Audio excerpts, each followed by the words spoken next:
नमस्कार दोस्तों, आज मैं आपको फाल्गुन बृहस्पतिवार व्रत की कथा सुनाने जा रही हूँ। प्रेम से बोलिए बृहस्पति देव की जय हो, विष्णु भगवान की जय हो।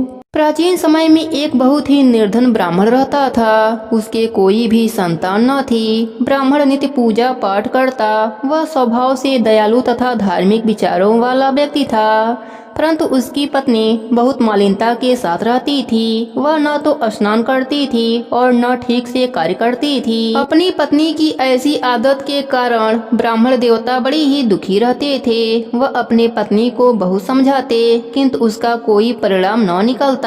भगवान की कृपा से ब्राह्मण की स्त्री के कन्या उत्पन्न हुई। वह कन्या ब्राह्मण के घर में बड़ी होने लगी। वह बालिका प्रातः काल ही स्नान करके भगवान विष्णु का जप करती, बृहस्पतिवार का व्रत भी करने लगी। पूजा पाठ समाप्त कर पाठशाला जाती तो अपने मुट्ठी में जौ भर कर ले जाती और पाठशाला जाने के रास्ते में डालती जाती।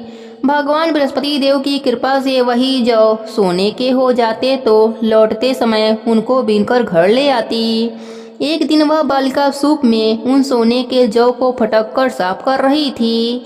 तभी उसकी माँ ने उसे देखा और कहा, हे बेटी, सोने के जौ को फटकने के लिए सूप भी तो सोने के होने चाहिए। दूसरे दिन बृहस्पतिवार का दिन था। कन्या ने व्रत रखा और भगवान बृहस्पति देव से प्रार्थना करने लगी, हे प्रभु, यदि मैंने सच्चे मन से श्रद्धा पूर्वक आपका पूजन एवं व्रत किया हो तो कृपया मुझे सोने का सूप दे दो। बृहस्पति देव ने उसकी प्रार्थना स्वीकार कर लिया। नित्य की भांति वह कन्या जौ फैलाती हुई पाठशाला चली गई। पाठशाला से लौटकर जब वह जौ बीन रही थी तो बृहस्पति भगवान की कृपा से उसे सोने का सूप प्राप्त हुआ।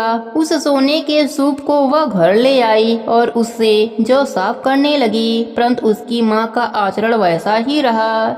एक दिन वह कन्या सोने के सूप में जौ साफ कर रही थी। उसी समय अचानक उस नगर का राजकुमार वहां से होकर निकला। कन्या के रूप एवं कार्य को देखकर राजकुमार कन्या पर मोहित हो गया। राजमहल लौटकर राजकुमार अन्न और जल त्याग कर उदास होकर लेट गया। राजा को जब अपने पुत्र द्वारा अन्न जल त्यागने का समाचार ज्ञात हुआ तो अपने मंत्रियों के साथ वह राजकुमार के पास गए और बोले, हे बेटा, तुम्हें किस बात का दुख है? किसी ने तुम्हारा अपमान किया है अथवा कोई और कारण है? मुझे बताओ, मैं वही करूँगा जिससे तुम प्रसन्न हो जाओ। राजकुमार ने अपने पिता की बातें सुनी तो बोला, आपकी कृपा से मुझे किसी भी प्रकार का कोई कष्ट नहीं है। किसी ने मेरा अपमान भी नहीं किया है, परंतु मैं उस कन्या के साथ विवाह करना चाहता हूँ जो सोने के सूप में जौ फटक रही थी। यह सुनकर राजा आश्चर्य में पड़ गया और बोला, हे राजकुमार, इस तरह की कन्या का पता तुम लगाओ, मैं तुम्हारा विवाह उसके साथ अवश्य करवा दूंगा। तब राजकुमार ने प्रसन्न होकर राजा को उस ब्राह्मण कन्या के घर का पता बताया। राजा के आदेश पर मंत्री उस कन्या के घर गया और राजा का आदेश ब्राह्मण को कह सुनाया। कुछ ही दिन बाद ब्राह्मण कन्या का विवाह राजकुमार के साथ हो गया। घर से कन्या के विदा होते ही उस ब्राह्मण के घर में पहले की तरह निर्धनता वास करने लगी। अब भोजन के लिए अनाज भी बड़ी मुश्किल से मिलता था। एक दिन दुखी होकर ब्राह्मण देवता अपने बेटी से मिलने गए। बेटी पिता की ऐसी अवस्था को देखकर अत्यंत दुखी हुई और उसने अपने माँ का समाचार पूछा। ब्राह्मण ने पुत्री को सभी हाल कह सुनाया। पुत्री अपने पिता को बहुत सारा धन देकर विदा किया। इस प्रकार ब्राह्मण का कुछ समय सुखपूर्वक व्यतीत हुआ, लेकिन धन समाप्त होने के बाद स्थिति पहले की तरह हो गई। ब्राह्मण फिर अपने पुत्री के वहां गया और उससे सभी हाल कह सुनाया। पुत्री बोली, हे पिताजी, आप अपने साथ माताजी को यहाँ लाना, मैं उन्हें यह विधि बता दूंगी जिससे दरिद्रता दूर हो जाए। ब्राह्मण देवता अपने पत्नी को साथ लेकर राजमहल अपने पुत्री के पास पहुँचे तो पुत्री अपने माँ को समझाने लगी, हे माँ, तुम सुबह उठकर सर्वप्रथम स्नान आदि करके भगवान विष्णु का पूजन किया करो तो सब निर्धनता दूर हो जाएगी। परंतु उसकी माँ ने उसकी एक न मानी। वह सुबह उठकर सर्वप्रथम अपने पुत्री का बचा हुआ जूठन खा लेती थी।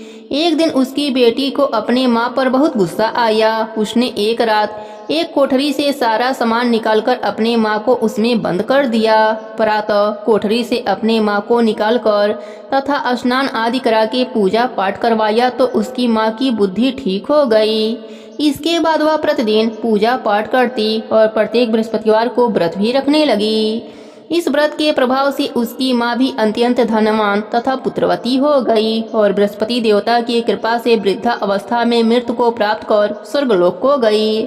वह ब्राह्मण भी सुख पूर्वक इस लोक का सुख भोग कर स्वर्गलोक को प्राप्त हुआ। हे बृहस्पति देव, जैसे आपने इन सब पर अपनी कृपा करी वैसे ही अपने सभी भक्तों पर अपनी कृपा बनाए रखना। कहानी अधूरी हो तो पूरी करना, पूरी हो तो मान रखना, सबके व्रत को पूर्ण करना। प्रेम से बोली बृहस्पति देव की जय हो।